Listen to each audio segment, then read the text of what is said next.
Transposition. A cycle of length 2 is called transposition. एक cyclic permutation जिसकी length 2 हो उसको ट्रांसपोजिशन कहा जाता है। मिसाल के तौर पे देखिए, आपके पास एक साइक्लिक परमुटेशन गिवन है, 1 2 पे मैप हो रहा है, 2 जो है वो 1 पर मैप हो रहा है। तो यहाँ पर जो इसका साइकिल बनेगा वो 1 2 बनेगा। तो ये जो है ये ट्रांसपोजिशन है।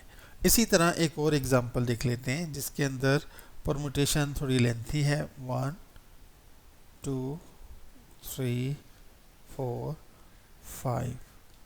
अब आप यहाँ देखिए कि 1 1 पर मैप हो रहा है, 2 2 पे मैप हो रहा है, 3 जो है वो 3 पर मैप हो रहा है, 4 जो है वो 5 पर मैप हो रहा है और 5 जो है वो 4 पर मैप हो रहा है। तो जब आप इसको साइक्लिक नोटेशन में लिखेंगे तो अब आप 1 को 2 को 3 को इनको इग्नोर कर देंगे क्योंकि ये अपने आप पर मैप हो रहे हैं। 4 जो है वो 5 पर मैप हो रहा है और 5 4 पे, तो ये 4 और 5 ये एक साइकिल बनेगा और इसकी लेंथ क्या है 2। तो ये ट्रांसपोजिशन है।